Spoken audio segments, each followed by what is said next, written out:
pissing all over the fiber world. Okay. I have some things I need to get off my chest. Now, normally,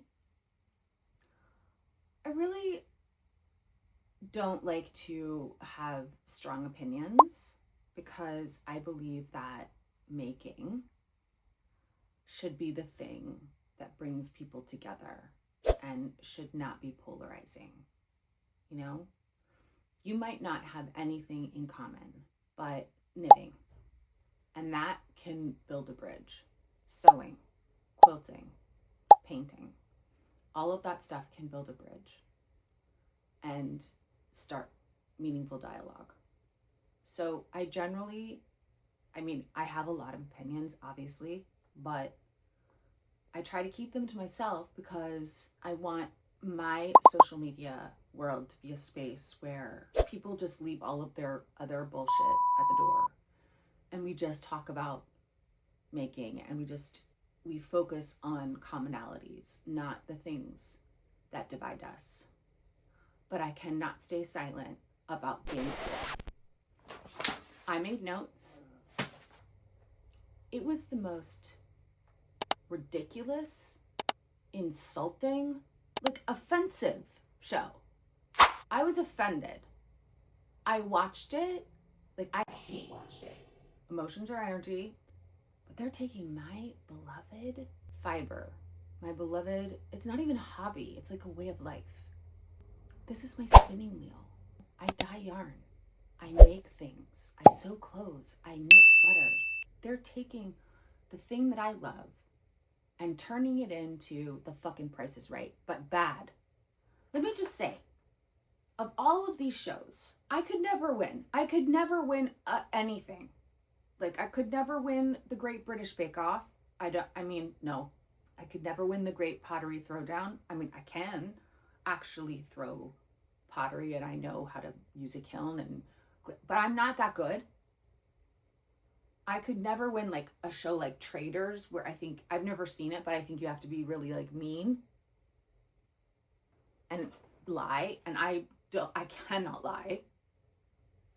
I could never win, or the glass blowing show, forget it. That one looks like it's held on Mount Olympus. Those people are freaking how they do what they do is beyond me. But Game of Wool, I could win that. I could. But I wouldn't want to, because I wouldn't want to go anywhere near Game of Wool. Let me just say this. Let me start at the very beginning. Tom Daly, you are a very cute man. I enjoy you. You're adorable, and you're a great diver, and you make cute little things, knitting and crochet. I love that you're bringing attention to this way of life. I don't have a problem with you. You're great. I have a problem with everybody else. Let's start with the judges, whose names I do not know. Now, I know a lot of people in the knitting game and the crochet game. Some of them personally, some of them by reputation. I've never heard of these people. Who are these women?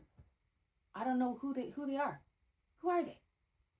They certainly did not get the biggest, most influential knit designers to come and judge, because I've never heard of them, and I'm deep in that world. Deep. That's the first thing. The second thing is, I'm very angry. I'm gonna tell you something. I don't do anger. It's not a safe feeling, but I feel like I must speak out on the atrocity of the show.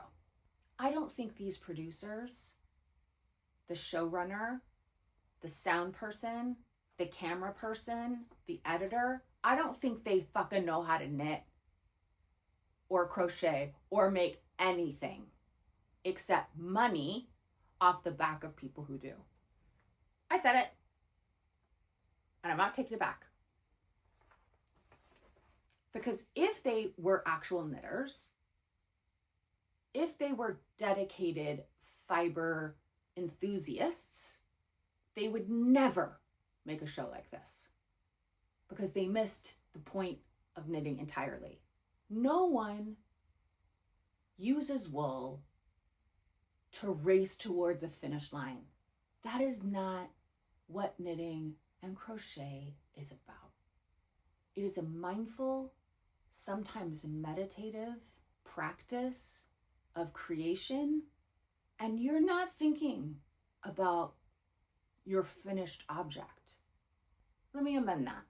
At some point, maybe when you get to the sleeves of your jumper, or you get to, you finish the yoke, or you've knit enough of like a motif that you can say, ooh, I thought it would look good, but it doesn't, and then you just frog it. Frogging means ripping back, in case you're watching this and you don't know, but why would you watch this if you didn't know what that meant? Because you rip it, get it? So you rip it back. And you start again, or you just leave it alone. And it doesn't fucking kill you, because that's not what it's about. It's the journey. It's the climb. You know what I'm saying? My dog is probably going to come in and weigh in on this in a minute. I'm so fucking angry. There does not need to be a clock. Newsflash, showrunners. There does not need to be a clock on this fucking thing. No one cares. You've got 12 hours. Do you expect us to believe that all of these people are sitting on the world's most uncomfortable couch? It's like they went to Denmark and found the most minimalist, uncomfortable couch in the world to sit on. There's nothing cozy about this space, which they call the yarn barn. Which I don't want to get yarn from the yarn barn. Who wants yarn from the fucking yarn barn? Not me. Unless it's an actual barn with sheep inside of it. Instead, it sounds like a bargain basement, like, 100% fucking acrylic yarn, which I'm pretty sure it was. They were not working with top tier materials. I will tell you that. Some of it, there were some, maybe like Will and the Gang, maybe I saw some Loopy Mango stuff, but because everything had to be bulky. Because when you give someone 12 hours to knit a Fair Isle tank top. We'd like you to reimagine a Fair Isle. We'd like you to make a tank top. By the way, no one in the world has ever said Fair Isle tank top. That is the first time that has come out of anyone's fucking mouth in the entire history of knitting. Fair Isle tank top. That's not a thing. Fair Isle vest, absolutely. And this is, Fair Isle is a place. Fair Isle knitting is a culture. It's a heritage. It's a tradition. You don't just fucking go around and be like, okay, now I'm going to give you like size 45 needles and the biggest yarn possible to go and make the ugliest sweater that you've ever seen in your entire life. It's not even a sweater. Okay. So that was the first challenge. You have 12 hours. Scottish Fair Isle. But as a tank top, you only have 12 hours. Why? There doesn't need to be a clock. If I was doing this show, no one would ever get kicked off, because that is not how the fiber world works. We are not a bunch of fucking rude assholes who thrive on exclusivity. Actually, that's not true. There are some people that are jerks. There are some dicks, I will say. I've met some people that are fucking dicks. But for the most part, there is no, you can't sit with us. That is not our mentality. Everybody is welcome. Community is everything. Knitting, making, we're the last bastions of community. So the idea that you're competing against all these other people on a clock is so stupid. Have everybody stay at the London Soho Farmhouse. If you haven't been, put it on your bucket list because it's incredible. Or a castle. Or someplace like that. That's the first thing. The second thing is work in pairs. Have a teammate. Tom Daly, when you're diving and you dive with a partner and you get a gold medal, is your gold medal worth any less because you did it with a partner? I don't think so. If they give us, let's say I'm in the competition and obviously Stana would be my partner. Now, what can Stana do? She can do pretty much anything and everything. She knits like a banshee. She knits faster than, I don't know, the speed of sound. And she's also an amazing designer. I would bring like imagination and like, she does knit a lot of green stuff. That's the thing. I'm more of a risk taker. So that's how our dynamic would work. And we would definitely win, obviously. But put everybody in the same place. No one's buying that they're sitting for 12 hours at a time on the world's most uncomfortable couch and then turning it over and having a group project where it's another 12 hours. No one's buying that fucking story. It's not interesting. It's not believable. It's done over a period of days. So why don't you just show us the days?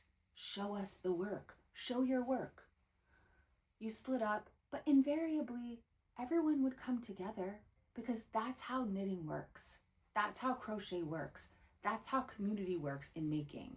Everyone would sort of gravitate towards each other and they would give each other like tips and tricks and things, and they would compliment each other and make suggestions because we're not that competitive. We're knitters. We're not like swimming.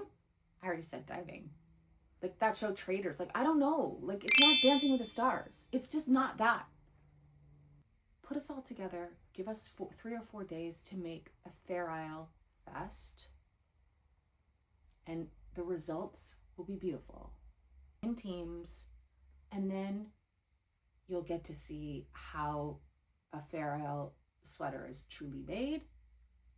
You'll get to see something that is finished and blocked. I mean, they did blocking with steam for maybe an hour on the lace project, which they did on size 7 needles. Are you kidding me? Are you kidding me? That's not how lace fucking works. When you're knitting lace on size 7 needles, you're just doing an embellishment to a sweater. You're not actually knitting lace, whatever. Because you need to be knitting with lace weight yarn to make lace. Newsflash.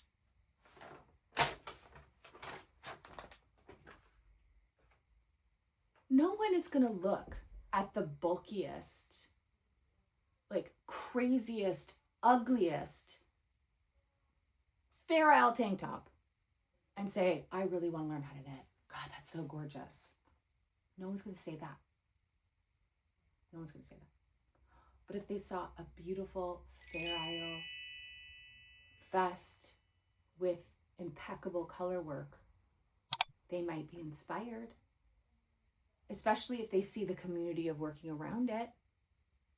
And then you're in a team, so you're partners. She gets tired, I knit. I get tired, she knits. It's beautiful. It's gorgeous. Bathing suits? That was the next one. You can crochet a bathing suit, but you need very specific yarn that has elastic in it. Because otherwise, it will literally fall off you and you'll be naked. Or you'll drown because cotton, when it gets wet, weighs like exponentially, like 4 times as much as it does normally. So, no. There was nothing that these people created that made me go, wow, I am so glad I'm part of this community. I was like horrified. Team challenge. Then they have a team challenge. Then you turn around, like it's all the same day. Like everyone's knitting for 48 hours solid. And now you're going to knit the deck chair. Now you're going to knit this with your team. Now you're going to knit like some fucking stupid thing. I don't even know. Why? Why? Instead of that, if you really want to test people's chops, have someone come in who is an expert on Tunisian crochet or beaded using beads, or weaving, or spinning, and see what they can do in an hour. Teach them how to do it, teach the audience how to do it, and then see who can make the best, bobbin of yarn or the best woven whatever. I'm making a thing. Bring in experts from around the world to show us how their culture uses fiber, and then task the teams to try to copy that in a swatch. You know, like, who can do this? It's hard. That shit is hard. And if they already know how to do it, that's right. It's Great Britain's best knitter. So, you know, you probably should know how to dye your own yarn. You definitely should know how to crochet. There are people on, that's the other thing. There are many other things, but there are people who went on that show. The audacity! I've only crocheted once in my life. What? I've never done color work. Hello? You've never done intarsia before, and you're gonna go on a game show looking for Great Britain's best knitter? How dare you? Honestly. But if you do not know how to do intarsia or fair isle or carry yarn or do whatever, or whatever it is, you're not gonna be that. You can hold that moniker if you makes you feel better, but it's not true. It's not real. It's an illusion. The thing that bothers me is that instead of being inspirational, it is the opposite. It is the opposite of inspirational. People would look at all of that stuff and be like, no, I don't want to do that. I don't want, oh my God, they took 12 hours to make that. No. Also, no one should be getting kicked off the show. We want to see as much knitting as possible or crochet as possible. We want to see as many projects as possible. So what should happen is you get a score, and whoever has the most points at the end wins. No one needs to leave. No one needs to be cast off. Rude. Everything should be a point system, like Harry Potter. They had an opportunity to show Great Britain and beyond what people are capable of with knitting. And instead, they showed people how to make a dog outfit in 12 hours. These people might be very talented knitters or crocheters, but I wouldn't know, because they're on a clock and they're not thinking and they're racing and they're not, you know, they're more worried about finishing than they are about the actual project that they're working on. And that is not how knitting works. Very interestingly, there were people who were actually knitting on straight needles, which killed me. Who knits on straight needles? My grandmother did in the 50s. Everyone knits on circular needles. That's just how it works in the world. And no one was picking. Everyone was throwing. And I don't know if that was to try to keep everybody at the same, because I am a thrower, learning how to become a picker, because it's exponentially faster. So maybe that they were trying to do that. Like, keep everybody in the same, like if somebody, because obviously Svena is 10 times faster than me. So the whole thing was painful. I'm very angry about it. I'm very angry that they don't seem to recognize that, like, Shetland, Fair Isle, the Faroe Islands, you know, the Scandinavian, parts of Scandinavia, the Finland, Iceland, they all have their own knitting traditions. To appropriate them and just like make them into bulky yarn is so gross. They're just making money off the backs of something that I love. They do not care. They don't give a shit. They just thought that, like, well, Bake Off works, this will work too. It doesn't work. It doesn't work. It's bad. Your show is bad. Your show is rude. Your show is offensive. I'm angry. I need to calm down.